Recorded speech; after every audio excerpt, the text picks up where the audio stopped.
네, 우리는 소망하는 예배라는 주제로 올 한 해를 시작하고 있습니다. 여러분, 소망하는 예배가 무엇일까요? 네, 오늘 함께 불렀던 이 찬양의 가사를 보면 소망하는 예배란 깨어진 세상을 끌어안고 나와 우리의 몫을 감당하며 주님의 완전한 하나님 나라를 기다리며 사모하는 예배라고 이 찬양을 통해서 이야기를 하고 있습니다. 자, 오늘 본문은 찬송하리로다라는 말씀으로 시작되고 있습니다.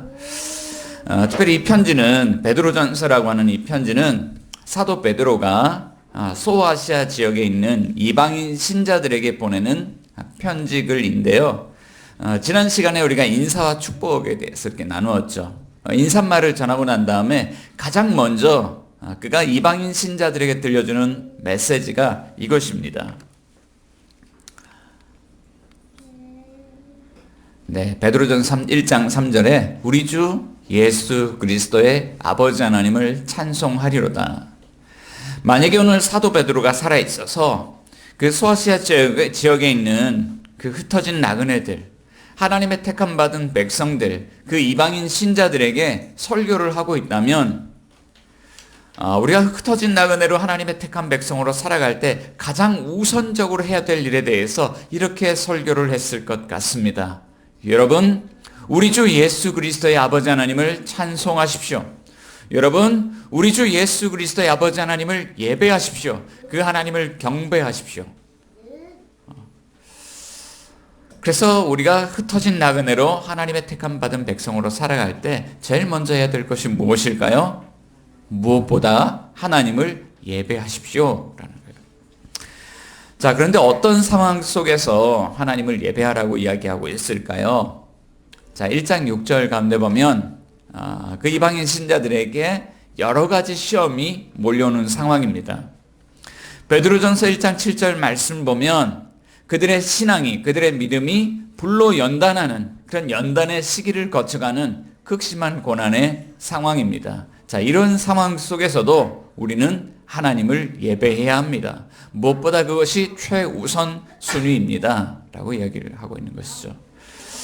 자, 그런데 이 본문 속에 있는 청중과 오늘 우리의 상황을 비교해서 생각을 해본다 그러면 2000년의 시간이 흘렀습니다. 만일 오늘도 사도 베드로가 살아있어서 이 자리에서 설교한다면 사도 베드로는 오늘 우리에게 무엇이라고 이야기할까요? 이 말씀이 오늘 우리에게도 동일하게 적용됩니까? 그렇죠. 아마도 사도 베드로는 오늘 우리를 향해서도 여러분, 이 세상에 흩어진 나그네로 살아가고 오늘 하나님의 택함 받은 백성인 여러분, 무엇보다도 하나님을 예배하십시오 라고 이렇게 이야기를 할 거예요. 자, 그렇지만 오늘 우리가 소망하는 예배자로 살아간다는 것은 그렇게 쉬운 일은 아닙니다. 여러분, 소망하는 예배자로 이렇게 예배 자리에 살아가지만 또 삶 속에서는 어떻게 살아가는 것이 소망하는 예배자의 모습일까요? 하나님의 말씀대로 한다면 그것은 원수를 사랑하는 삶이죠. 그것은 소외된 이웃들을 끌어안고 그들의 친구가 되어주는 삶이죠.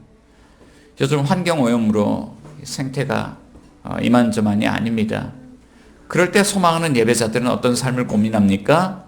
이 자연환경을 끌어안고 고민하며 어떻게 변혁적인 삶을 살고 어떻게 생태적인 삶을 실천할지를 고민하는 사람들. 자, 그런데 한번 생각해 볼게요. 사실 우리는 원수가 아니라 우리 가장 가까이에 있는 사람들조차도 사랑하는 것을 버거워하는 사람들입니다. 그렇죠? 얘들아, 너희들은 가장 가까이 있는 사람들을 사랑하고 있니? 자, 그런 것이 참 쉽지 않아요. 자, 그런데 우리가 소망하는 예배자로 살아간다는 것, 어쩌면 이것은 거의 불가능한 일에 가까울지도 모릅니다. 그럼에도 불구하고 이 깨어진 세상 속에서 하나님의 백성으로 살아간 신자들의 삶이 어떠해야 됩니까? 하나님을 예배하라는 거예요. 자, 그렇다면 여기에 우리가 한 가지 질문이 있습니다. 사는 것이 참 버겁고 힘이 듭니다.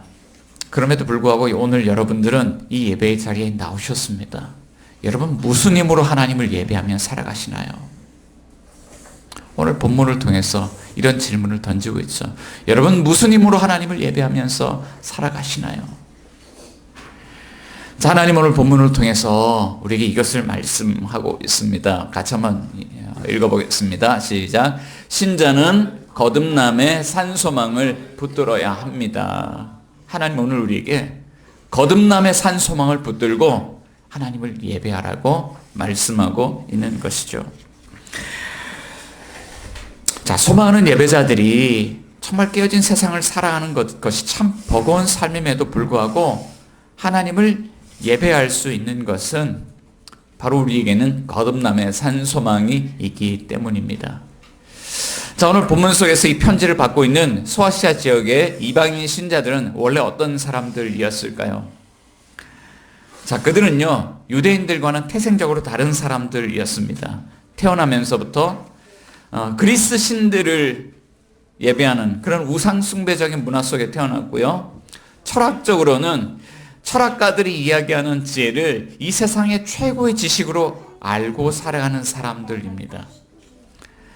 바울 사도는 그런 이방인 신자들, 예수 믿기 이전에 이방인 신자들을 향하여서 이렇게 이야기를 했습니다. 그들은 허물과 죄로 죽었던 사람들이고 이 세상 풍조를 따르고 공중권세 잡은 자를 따르고 그들은 불순종의 아들들이었고 그들은 육체의 욕심을 따라 살고 육체와 마음에 원하는 것을 하고 그들은 본질상 진노의 자녀였다라고 이야기를 합니다. 자, 이것을 다시 한번 생각해 보면 어떤 사람이란 이야기입니까?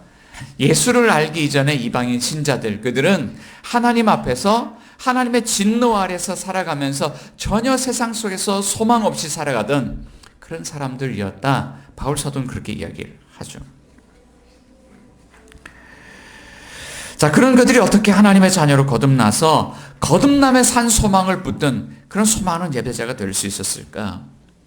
자, 사도 베드로는 오늘 본문을 통해서 이 거듭남의 산 소망을 얻기 위해서 두 단계의 과정이 필요하다는 것을 이야기를 하고 있죠. 자, 첫 번째 과정은 회심이라고 이야기를 합니다. 자, 베드로전서 1장 3절 말씀을 우리가 다시 한번 보면은 이렇게 시작하죠. 같이 한번 읽어볼까요? 우리 주 예수 그리스도의 아버지 하나님을 찬송하리로다. 자, 노란 글씨가 있고 연두색 글씨가 있는데요. 자, 하나님 어떤 분입니까? 하나님은 우리 주 예수 그리스도의 아버지시다라고 이야기를 하죠. 자, 그런데 이 이방인 신자들이 하나님을 예배하기 전에 어떤 과정이 있었습니까? 자, 이 본문에서 예수님을 이렇게 고백합니다. 우리 주 예수 그리스도. 소아시아 지역의 이방인 신자들이 하나님을 예배하기 전에 어떤 과정이 있었냐면 예수님을 우리의 주님으로, 나의 주님으로, 우리의 그리스도로, 구원자로 영접하는 그런 회심의 과정이 있었다라고 오늘 본문을 이야기해 주고 있죠.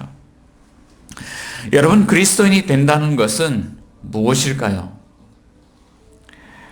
자, 풍성한 삶의 첫걸음, 우리가 지난주부터 이 과정이 시작이 됐는데요. 이 책에서 김영국 목사님이 그리스도인이 된다는 것을 이렇게 이야기합니다. 자, 그리스도인이 된다는 것은 그렇지 않아도 힘든 세상살이에 수많은 새로운 의무조항을 받아들여 종교 생활의 의무까지 덧붙이는 것이 아닙니다. 그리스도인으로 산다는 것은 지금까지 자신이 주인이 되어서 살았던 삶이 얼마나 피폐하고 얼마나 소망이 없는지 깨닫고 이제 예수님이 주인 되시는 삶을 살아가는 것입니다. 라고 이야기를 하고 있죠. 자, 그리스도인이 된다는 것은 종교 생활한다는 것이 아니에요. 자, 그리스도인이 된다는 것은 정말 내가 주인 돼서 자기 중심적으로 살아갈 때 얼마나 피폐하고 얼마나 소망이 없는지 깨닫고 예수님을 내 삶의 주인으로 영접하며 살아가는 삶이라고 이야기를 하고 있죠. 자, 오늘 본문의 말씀을 통해서 하나님께서 우리에게 물으시는 것이 있습니다. 오늘 여러분의 삶에는 이런 회심의 과정이 있었습니까? 내가 내 인생의 주인이 되어서 살아갈 때 내가 나의 삶을 전혀 구원하지 못한다는 것을 깨닫고 내가 내 인생의 주인으로 살아갈 때 나의 삶이 피폐하고 소망이 없다는 것을 깨닫고 하나님을 믿지 못했던 삶에 대해서 회개하는 과정이 있었습니까? 자, 그리고 이제는 예수님을 나의 삶의 주인으로, 나의 삶의 구원자로 받아들이겠습니다. 오직 예수님께만 우리의 삶의 소망이 있습니다. 이제 나의 삶을 예수님께 온전히 맡기고 내가 원하는 길이 아니라 주님이 원하시는 길을 따라 걷겠습니다. 살겠습니다. 주님, 나를 구원하여 주십시오. 이렇게 예수님을 인격적으로 내 삶의 주인으로, 구원자로 받아들이는, 믿음으로 받아들이는 과정이 있었습니까? 하나님 오늘 우리에게 이 본문을 통해서 여러분들에게 회심의 과정이 있었냐고 묻고 있는 것입니다. 자, 그런데 다행스러운 것은 이 회심의 과정은요, 우리가 선택할 수 있는 거예요. 복음 전수자들이 찾아와서 우리에게 복음의 진리를 이야기해 줄 때 우리가 그것을 받아들일 거냐, 아니면 안 받아들일 거냐, 아니면 좀 더 유보하면서 좀 더 이 복음에 대해서 공부를 해볼 거냐, 거절할 거냐, 이런 것들은 우리가 선택할 수 있는 것이죠. 다만 그 선택에 따라서요, 책임도 져야 합니다. 믿지 않을 때, 예수님을 거절할 때 삶에 대한 책임도 우리에게 있는 것이에요. 자, 그런데 한 가지 의구심이 있습니다. 영접하는 자 곧 그 이름을 믿는 자들에게 하나님의 자녀가 되는 권세를 주셨다. 요한복음 1장 12절에서 그렇게 말씀을 하고 있는데, 우리가 하나님의 자녀가 되었다는 것을 어떻게 알 수 있죠? 네, 이제 예수 믿겠습니다. 그럼 하나님의 자녀가 되는 겁니까? 자, 우리가 살아갈 때 거듭남의 산 소망을 얻을 때 여기엔 이렇게 두 번째 단계가 필요한 거예요. 바로 거듭남의 과정입니다.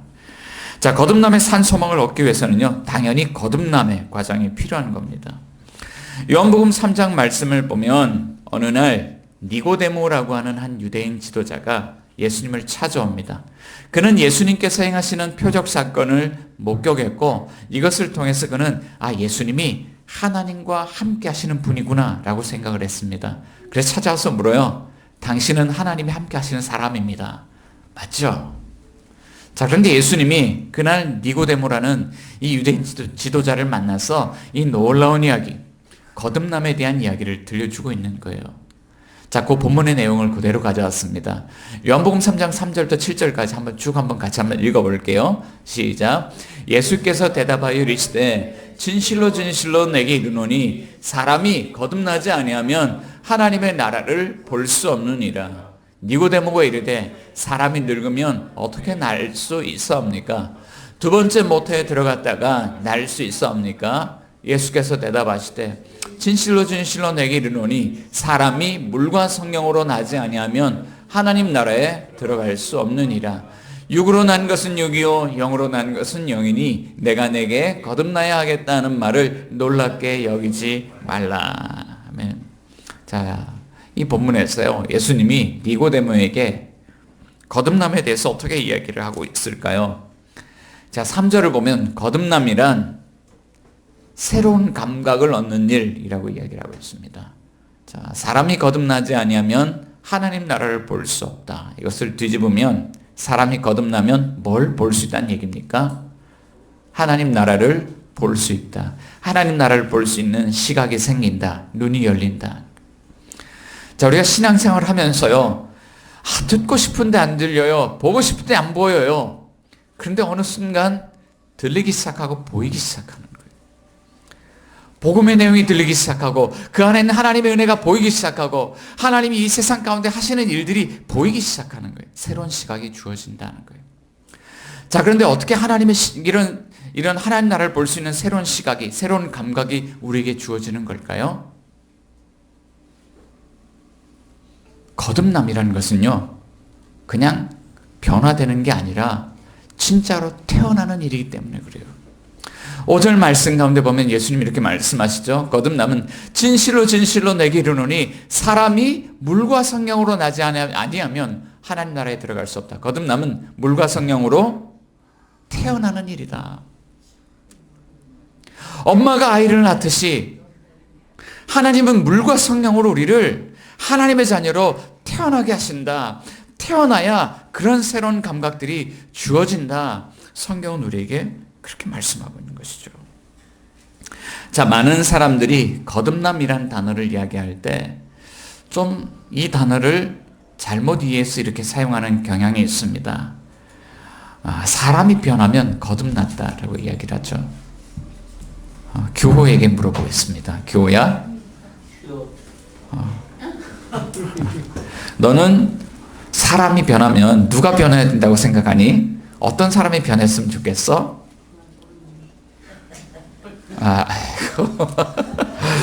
자, 한우에게 물어보겠습니다. 한우는 어떤 사람이 변했으면 좋겠습니까?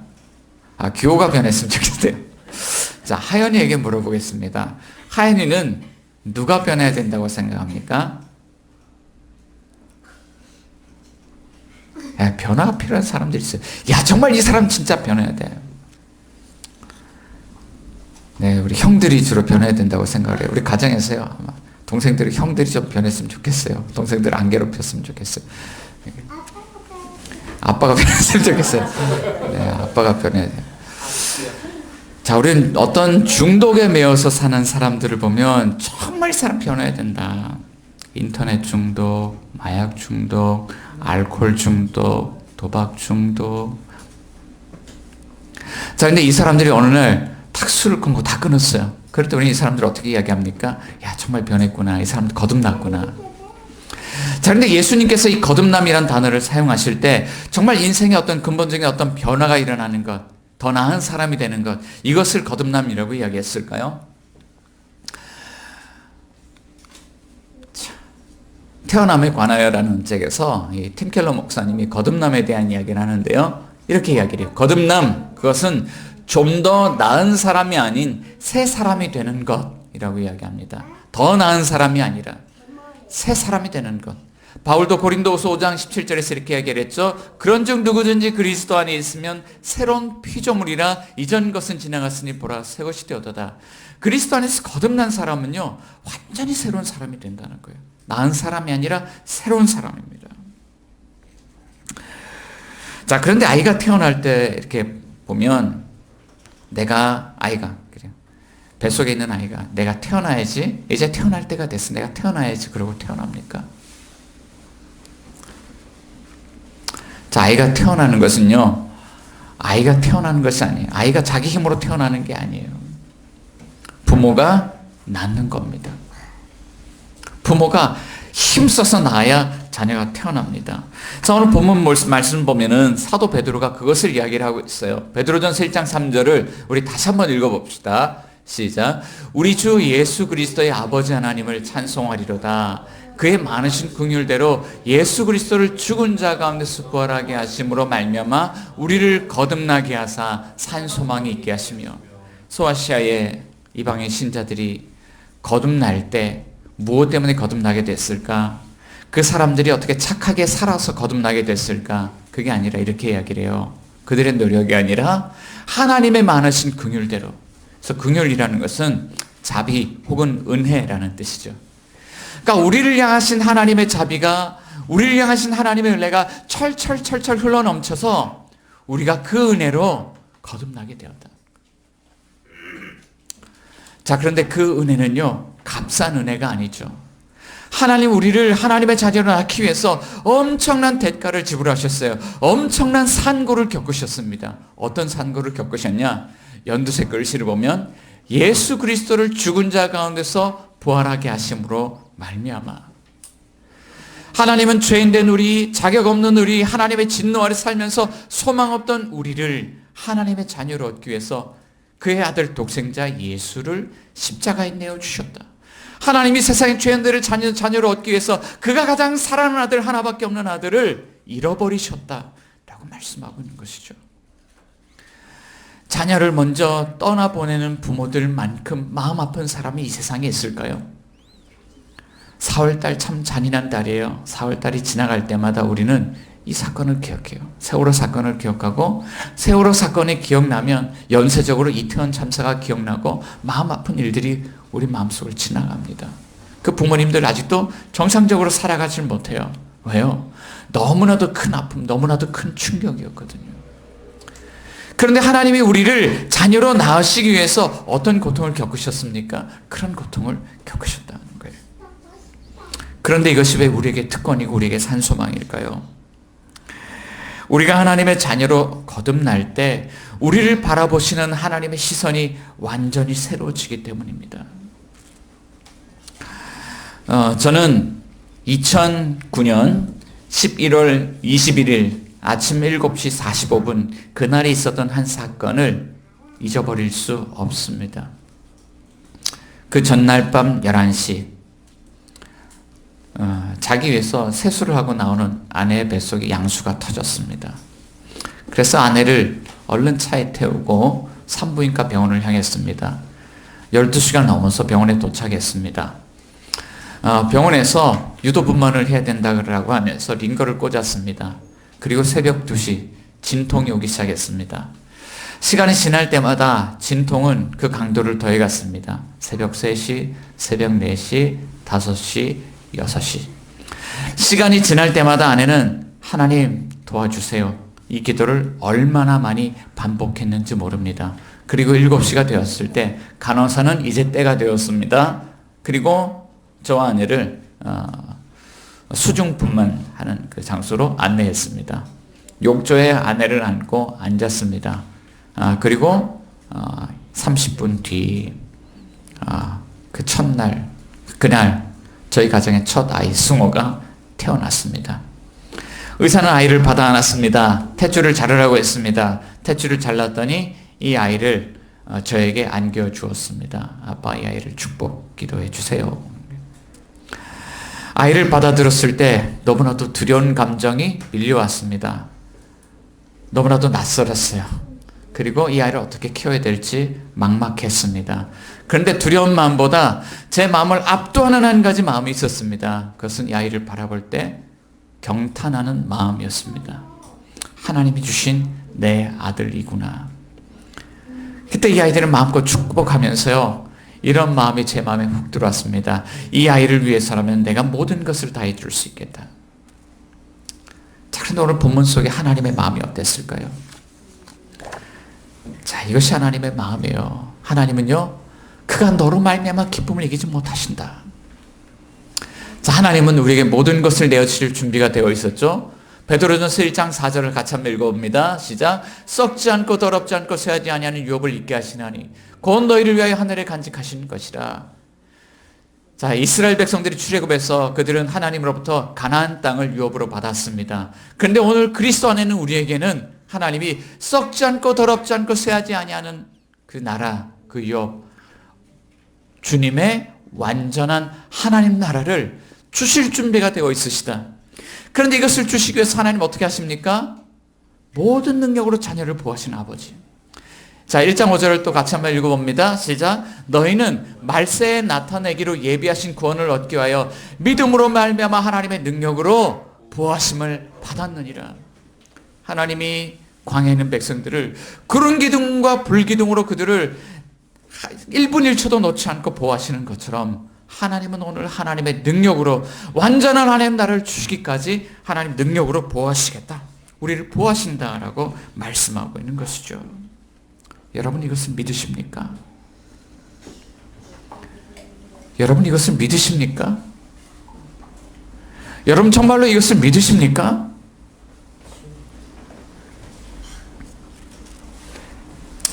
자, 베드로가 오늘 이 이야기를 우리에게 왜 들려주고 있을까요? 자, 안타깝게도 깨어진 세상을 끌어안고 살다가 실패로 끝나는 신앙인들이 적지 않기 때문입니다.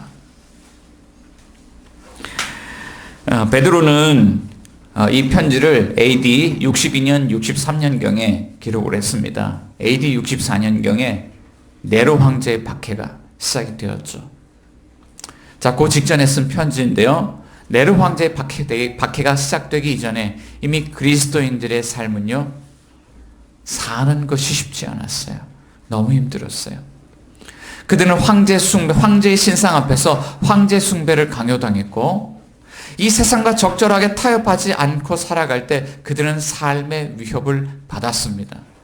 그들은 살아남는 것, 생존 자체가 어려웠습니다. 이런 상황 속에서 신앙을 지킨다는 것은 너무나 힘든 일이었습니다. 최근에요. 자, 그런데 그게 이제 그 2000년 전에 일어났던 사건으로 끝났냐. 자, 최근에 탐사객 스트레이트라는 뉴스 프로그램을 보면 최근에 한국 경제에 적신호가 켜졌다는 그 경고등을 마구 올려대고 있죠. 제목만 읽어보면 700만 자영업자들의 몰락, 위기의 중산층과 한국 경제 모두가 가난해졌다. 커피의 양극화, 한국은 독재화 국가, 월급 오르나 마나, 부자들은 타격감 제로, 일본에 밀린 한국. 오늘날 이거 언론이 우리에게 이렇게 경고등을 울리는 그런 경고의 메시지입니다. 자, 한 가지 예를 들면 요즘 커피점들이 막 늘어나고 있는데요. 커피 한 잔에 1,000원, 2,000원 하는 저가 브랜드 커피숍들이 마구 늘어나고 있습니다. 자, 그런데 그것에 발맞춰 또 늘어나고 있는 커피숍들이 있습니다. 한 잔에 8,000원, 커피 한 잔에 8,000원, 9,000원 하는 고가 브랜드의 커피 매장이 이 강남 한복판에 막 늘어나고 있죠. 서울 시내에 막 늘어나고 있죠. 그러니까 소비의 여력이 있는 소비자들은 8, 9,000원짜리 커피를 마시러 가고, 소비의 여력이 없는 사람들은 1, 2,000원을 더 아끼기 위해서 중가 브랜드가 아니라 1,000원, 2,000원 하는 컵 무슨 커피, 매 무슨 커피, 이런 매장들로 간다는 이야기죠. 최근에 부의 양극화로 경제도 양극화가 되었다는 이야기를 나누는데, 소비 또한 소비자가 이렇게 또한 이렇게 양극화되고 있는 현상을 이야기를 하고 있는 거예요. 자, 그래서요, 경쟁교육은 야만이다라는 이 책을 쓴 중앙대학교 김누리 교수님, EBS에서 특강한 것을 책으로 묶은 그런 책인데요. 내용을 책으로 묶은 책인데, 한국 사회가 얼마나 갈등이 깊고 얼마나 양극화되어져 있는지 그 문제를 이 책에서 지적을 하고 있죠. 그런데 놀랍게도 그 양극화를 부추기는 사람들이 한국 국민들 자신들이라는 이야기를 합니다. 자, 그 가운데 대표적인 한 단어가 있습니다. 공정이라는 단어예요. 여러분, 공정하다라는 단어를 들어보면 이 단어가 좋은 단어 같습니까? 나쁜 단어 같습니까? 네? 좋은 단어 같죠? 네, 우리 다 그렇게 느낍니다. 공정해야지라고 느낍니다. 노력하는 것만큼 대가를 받아야 되고, 노력하지 않는 사람들은 그 대가로부터 이렇게 제외가 되어야 되겠죠. 자, 우리 그런 논리로 우리는 살아가고 있습니다. 자, 그런데 그 이면에 아주 무서운 그런 내용들이 이면에 자리를 잡고 있습니다. 능력이 있으면 그만한 대우를 받고, 능력이 없으면 그만한 대우를 받는 일에서 제외가 되어져야 된다. 한국 사회를요, 능력주의 사회로 몰아가는 것이죠. 자, 우리도 축구할 때, 준호야, 축구할 때 어떤 사람이 최전방에서 뛰어야 될까요? 축구를 잘하는 사람, 못하는 사람? 잘하는 사람. 자, 그런데 한번 또 예를 들어서 이야기해 볼게요. 레알 마드리드 유스팀에서 훈련받은 사람과 동네 조기 축구에서 재능이 발군해서 축구를 잘하는 사람이 있어요. 결국엔 누가 스트라이커 자리에 스트라이커가 될 수 있을까요? 레알 마드리드 유스팀. 누가 능력 있는 사람을 만들어낼까요? 레알 마드리드의 자녀를 유학 보낼 수 있는 사람, 돈 있는 사람. 능력주의 사회를 만들어가는 게 결국엔 그 배후에는 자본의 무서운 그런 배후가 있는 거예요. 자, 그런데 우리는 이렇게 생각합니다. 발탁되지 못했어요. 그거는 내가 능력이 없어서 그렇지, 자기 탓으로 돌려요. 사실은 이 세상이 자본에 의해서 움직이고 있는데 우리는 내가 능력이 없어서라고 그렇다고 생각을 합니다. 만약에 우리가 이런 세상 가운데 살아간다 그러면, 이런 사회 속에서 낙심하고 실패하고 깨지고 부서지고 연약할 때, 그럼 우리는 어떻게 됩니까? 내가 능력이 없어서라 그러고 절망하며 낙심하며 우울하며 그렇게 살아가야 됩니까? 자, 이거 신앙생활 할 때도 동일하게 적용이 되는 거예요. 아이들이 아빠에게 질문합니다. 아빠, 우리 교회는 왜 이렇게 작아요? 만약에 이렇게 세상 논리라고 한다면요, 이렇게 작은 상가에서 개척교회를 하는 것은요, 무능한 거죠. 실패한 거죠. 소망이 없는 겁니다. 자, 우리 신앙생활 속에서 우리는 얼마든지 그렇게 연약하고 깨어진 세상 속에서 무너지고 우울하게 살아갈 수 있습니다. 그런데 그것이 정말로 진리일까요? 세상의 논리가 정말로 진리일까요? 그러면 우리는 어떻게 이 상황에서 벗어날 수 있나요? 오늘 하나님이 이 본문을 통해서 우리에게 이것을 말씀하고 있는 거예요. 연약함 속에서도 같이 한번 읽어봅니다. 고난을 이기는 승리를 본 사람은 고난 속에서도 소망의 예배를 꼭 피울 수 있다.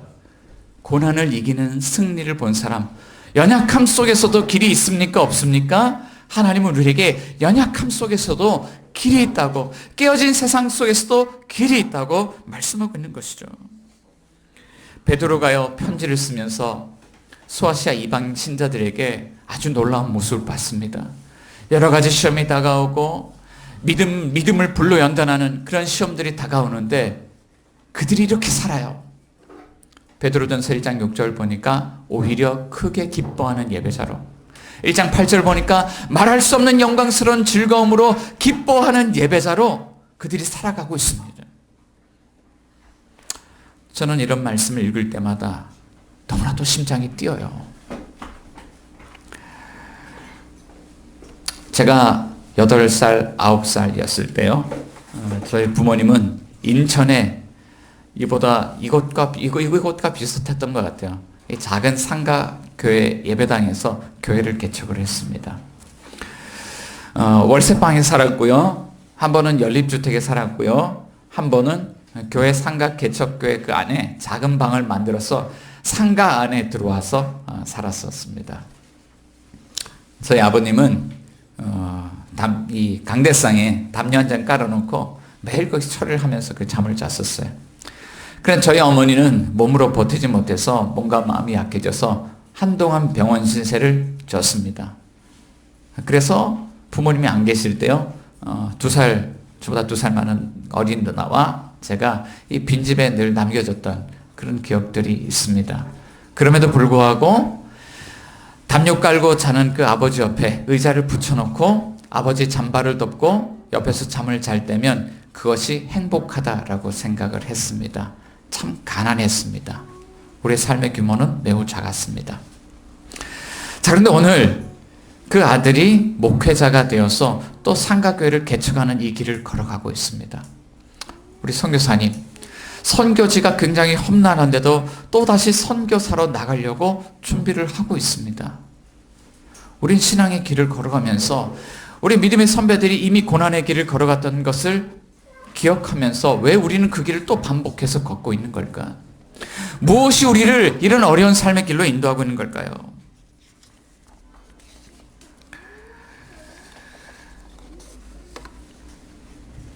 자, 그 이유는 오직 한 가지밖에 없습니다. 우리에게 복음을 전해주는 분들이 복음의 진리를 들려주었기 때문에, 그 복음 속에 있는 고난을 이기는 그 승리를 우리에게 들려주고 우리에게 보여주었기 때문이죠. 자, 그런데 왜 사람들이 그것을 믿지 못해서 왜 방황합니까?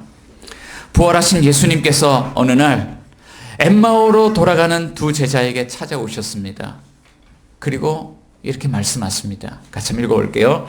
이르시되 미련하고 선지자들이 말한 모든 것을 마음에 더디 믿는 자들이여, 그리스도가 이런 고난을 받고 자기의 영광에 들어가야 할 것이 아니냐 하시고, 이에 모세와 모든 선지자의 글로 시작하여 모든 성경에 쓴 바 자기에 관한 것을 자세히 설명하시니라. 그리스도가 이런 고난 받고 자기 영광에 들어가야 할 것이 아니냐. 그러면서 모세와 모든 선지자의 글, 구약 성경을 가져왔습니다. 말씀을 풀어주셨어요. 이것이 바로 십자가에 죽으시고 부활하신 예수님에 관한 것이라고 말씀을 들려주셨습니다. 11절 말씀 가운데 보면 선지자들이 계속 이야기했어요. 그가 받으실 고난과 후에 받으실 영광을 위해서. 12절에 한 사람이 그것을 계시로 나타내셨는데 그게 누굽니까? 바로 예수 그리스도다. 그런데 복음 전하는 자들을 통해서 소아시아 이방인 신자들이 복음의 진리를 들었다. 마음에 이것을 더디 믿는 자들이여, 그리스도가 이런 고난을 받고 자기 영광에 들어가야 할 것이 아니냐. 그런데 주님이 왜 이런 고난을 받으셨습니까? 마태복음 8장 17절 한번 같이 읽어볼게요. 시작. 이는 선지자 이사야를 통하여 하신 말씀에 우리의 연약한 것을 친히 담당하시고 병을 짊으셨도 다음을 이루려 하심이니라.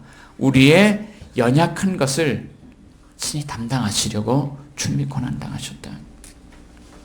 여러 가지 시험을 당할 때, 불시험과 같은 고난을 당할 때 우린 참 연약합니다. 그런데 길이 있죠. 우리의 연약함을 담당해 주신 분이 있죠. 이 깨어진 세상 속에 깨어짐의 문제를 대신 담당해 주신 분이 있죠. 불시험 당하는 그 십자가에 서셨던 분, 그러나 고난의 승리를 이루신 분, 그가 우리를 어떤 길로 인도합니까? 영원한 완성된 그 주님의 완전한 하나님의 나라로 우리를 이끌어 주실 거다.